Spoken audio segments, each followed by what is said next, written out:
Okay, so just to give a little bit of background, I am going to be explaining my third lesson for this integrated lesson sequence. So I am focusing on a sixth grade world history social studies class, and the unit is Africa south of the Sahara.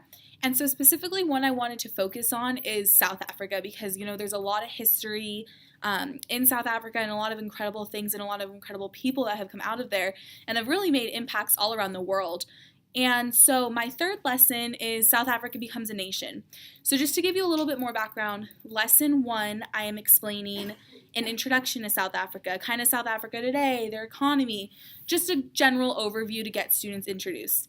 And then we also looked a little bit into South Africa's history. So, when Europe came in and took over, even though, the majority of people there were Black South Africans.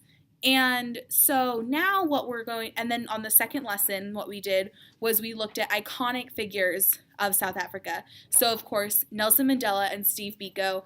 I remember in my schooling learning about those two, and I was just amazed and memorized by them. And I still remember quotes by them till this day. So now going into this third lesson, we're talking about South Africa hosting its first voting for Black South Africans as well. It was multiracial, and Nelson Mandela becoming president. So this is South Africa becomes a nation, and the materials needed in this lesson is the book. One of the books I got from the library is Enchantment of the World, South Africa, and we've used this book a couple times, and so students will be handed their own copies. I'll make copies of the book, and each student will get their own copies, and the graphic novel Exploring Our World, Eastern Hemisphere, and graphic novel. And what that is when everyone was allowed to vote. And so it kind of juxtaposes a white South African and a Black South African and going through their daily lives and then coming to the voting poll. And that truly symbolizes the change that was about to happen and Nelson Mandela leading up to his presidency. I will also be passing back the students' vote. They're having the students fill out their vocabulary worksheet because, there's going to be new things popping up for those keywords throughout the lesson. So I really want them, still elaborating and learning about those. I will pass back their discussion webs and their graphic organizers that we worked on in lessons 1 and 2. This way, we're going to be doing a little bit of writing piece in this lesson. So this way they can use those old materials and the analyzations and the evaluations they did to really make their writing strong. And then, of course, paper and pencil because we're going to be taking a little bit of notes. And then each of the students are also going to have one of their Chromebooks. So we're going to need a class set of Chromebooks. So the target standards that I am focusing on in this lesson is for writing, gather relevant information from multiple print and digital sources, assess the credibility of each source, and quote or paraphrase the data and conclusions of others while avoiding plagiarism and providing basic bibliographic information for sources.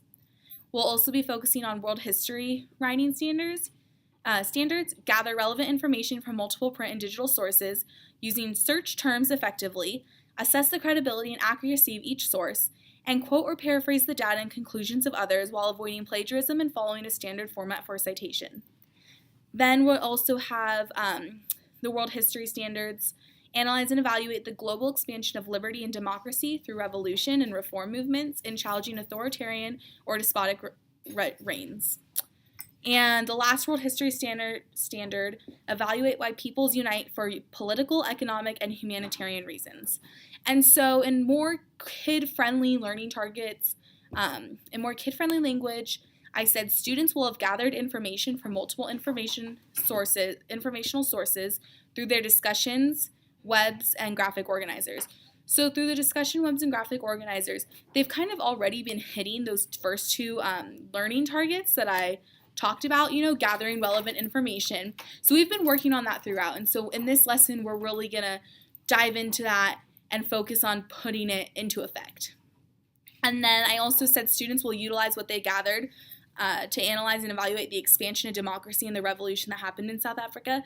So, remembering back to Nelson Mandela, Steve Biko, and how they impacted that movement and how they drove the movement and spread basically freedom for other peoples.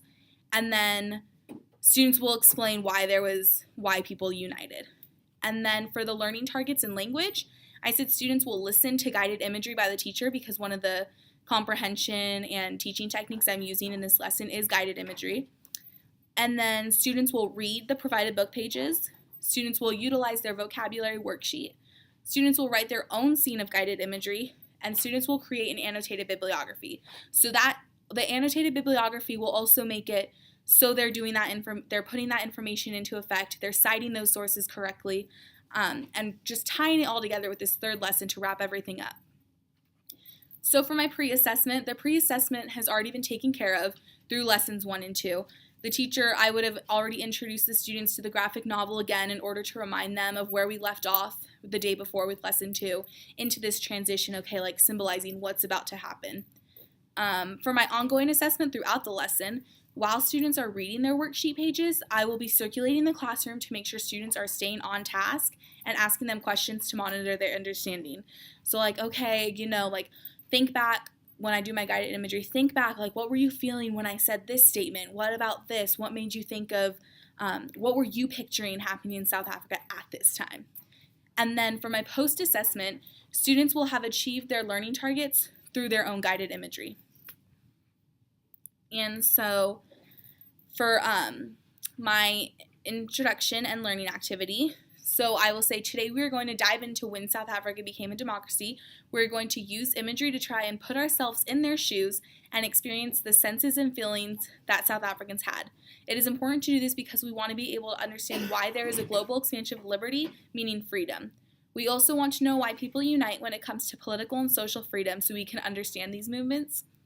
And then for my background knowledge, I would say yesterday we ended by reading South Africa, Time for Change in the graphic novel Exploring Our World, Eastern Hemisphere in graphic novel. Here it is again. We are just going to flip through it quickly in order to refresh our memories about where we started yesterday with Nelson Mandela and Steve Biko, and now where we are today with the South African government.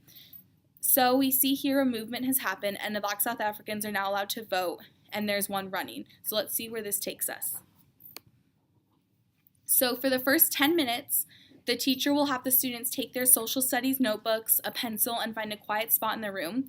The teacher will then recite the script that I created for a guided imagery activity. And so students will grab their notebooks, find that quiet spot, and they're just going to listen, close their eyes.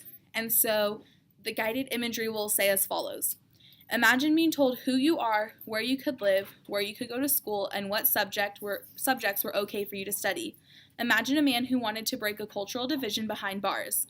He was put behind those bars for fighting for the rights of Black South Africans who made up the majority of the country but had no say in their own future. Imagine walking down a street divided by shacks for houses and true homes, a line that was so boldly defined between impoverished and privileged, between a Black South Africa and a white South Africa. Instead of hearing cars quietly pulling into their driveway at night, you hear children and women running for safety in their tin-made home. Night after night, this was reality. Then one day in 1994, there was hope. The man behind bars finally succeeded. The bars were no longer a barrier, and he had the country marching behind him and chanting his name. The movement was a success. This was the start of a new era for South Africans. So that's going to be the guided imagery activity. Then when the teacher's done reading the script, the students will write down everything they felt, imagined, questioned, and anything else in their notebook. Like, how did you picture, what was Nelson Mandela's face? Was he proud? What about those behind his back? What did they look like? Were they standing tall? Any type of sensory things that they gained from that guided imagery technique activity, they will write down in their notebooks. Just take, few minutes, 2-3 minutes, because we want those instant feelings. For our lower students, if maybe they weren't really unsure, whatever, while the students are writing down what came to mind, then I, the teacher, will be, walking around giving prompts such as, what did you think when I said the people chanting behind him? Or chanting his name, marching, things like that. And recites different parts of the script to get the student thinking and remind them of what they were listening to. Then what I'll do is for 15 minutes, the teacher will explain that students will read the assigned pages of Enchantment of the World, South Africa. The teacher will be circulating around as students are reading and taking down notes to be sure that they're on track with learning goals. So the students will be reading the assigned pages, and while students are reading, they'll be using their double entry journal to write down any thoughts they may have. Students will be focusing at this point specifically on the learning target of gathering information from from multiple sources through their discussion webs and graphic organizers.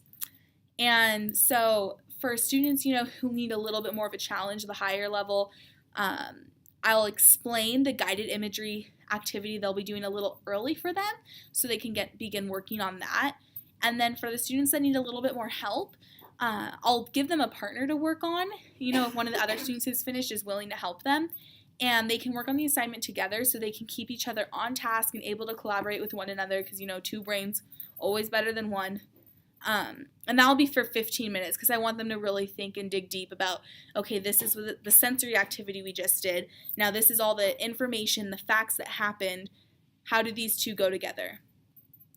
And then the last part of the activity, we're going to take 20 minutes. Students are going to type up their own guided imagery script on their Chromebooks. And if students fill out their rough draft early, then they may start to draw an illustration related to their guided imagery script. So during this time, the teacher will explain that students will come up with their own guided imagery script to type on their Chromebook. The teacher will explain that for the activity, students will have all their materials from the last couple days. They'll able to pick their favorite part of the 3 lessons. So either, if they want to write about Steve Biko being in prison and what happened to him in prison, they can do that.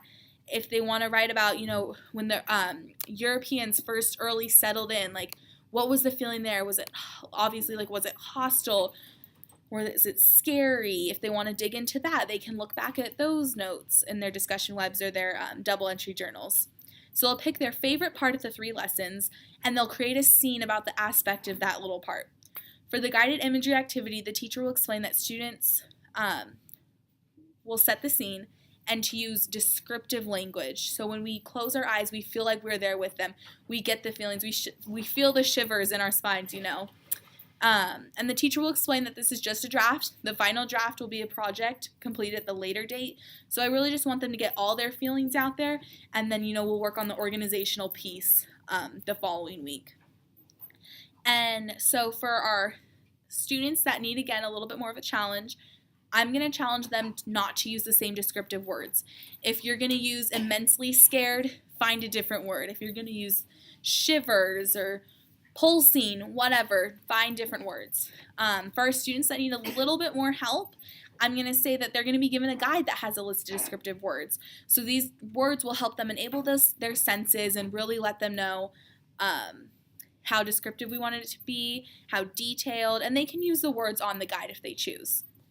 And so that'll wrap it up. Once those 20 minutes are up, we're going to have our closure and refocusing activity. So as a class, we will think, pair, share about the learning targets, specifically articulating why people unite and how liberty is spreading globally.